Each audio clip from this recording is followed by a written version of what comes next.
সেদিনে সকালটা শুরু হয়েছিল খুব বাজেভাবেই। আমাদের একদম পাশের বাড়িতে ব্যাটারি চালিত স্কুটি, সম্ভবত যেটা সারা রাত চার্জ হওয়ার ফলে অতিরিক্ত হিট হয়ে গিয়ে বাস্ট করে আগুন জ্বলে যায়। সে কি ভয়াবহ দৃশ্য। ফার্স্টে তো আমি বুঝতেই পারিনি, কারণ আমি ঘুমোচ্ছিলাম। মা আর বাবা প্রথমেই আওয়াজটা শুনতে পায়। সে কি আওয়াজ হয়েই যাচ্ছিল। ফার্স্টে তো আমরা ভেবেছিলাম হয়তো গ্যাস লিক করছে, বাট গ্যাস লিক করেনি। ওই গাড়িটা থেকে কিরকম টাইপের একটা আওয়াজ হচ্ছিল এবং এক একটা পার্ট বাস্ট করে আগুন ধরে যাচ্ছিল।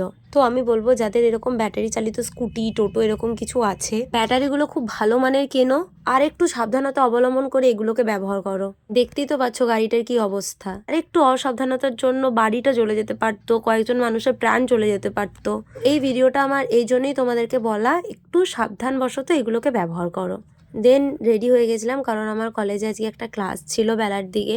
এমনি গাইজ আমার যাওয়ার একদমই ইচ্ছে ছিল না, কারণ আমার শরীরটা একদমই ভালো ছিল না, ঠান্ডা লেগেছে। তোমরা তো জানোই আমার অ্যালার্জির প্রবলেম হয়েছে, তো আমার একটুকুনো যেতে ভালো লাগছিল না, বাট না গেলেও চলতো না। আর আজ আমাদের বাড়িতে নীল ষষ্ঠীর পুজো, তো মা এখানে পুজো করছিল, সাথে লক্ষ্মী পুজোও আছে, তো তার জন্য ভোগেরও প্রিপেয়ার করছিল। নারায়ণী নমস্তুতে শিবাশানাং শক্তিভূতে সনাতনে।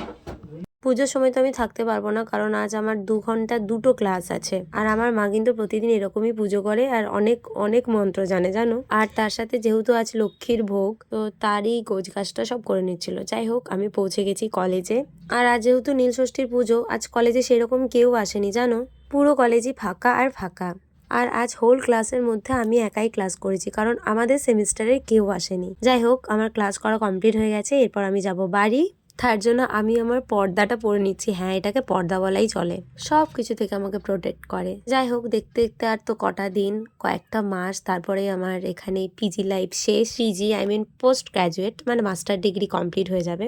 তো যাই হোক, দেন বাড়ি চলে এলাম। আজ লক্ষ্মীর ভোগ হয়েছিল, লক্ষ্মী পুজো হয়েছিল, তো মা আমাকে খেতে দিচ্ছিল। আর আমার মা আর আমার বাবা আলাদা আলাদা ভাবে, বাবা আমাকে পায়েস দিচ্ছিল আর মা আমাকে বাদ বাকি সমস্ত ভোগ দিচ্ছিল। আর এটা আমার মাম্মাম, মানে আমার দিদুন, তো অনেকদিন পর এসছে আমাদের বাড়িতে। তো আমি আর মাম্মা মিলে খেলাম। দেন বিকেলবেলায় আমি খাচ্ছিলাম একটু ফল, কারণ আমার প্রচুর মুড সুইংস হচ্ছিল, একদম আমার কোনো কিছু ভালো লাগছিল না। ডিনারটাও আমি আজকে মাকে বাইরে থেকে আনতে বলেছিলাম, তো দই বড়া খেয়েছিলাম। আর যেহেতু ভেজ, আর খুব একটা বাইরের আমি খাবার খাই না। তো আজকের মতো এইটুকুই, চলো বাই বাই।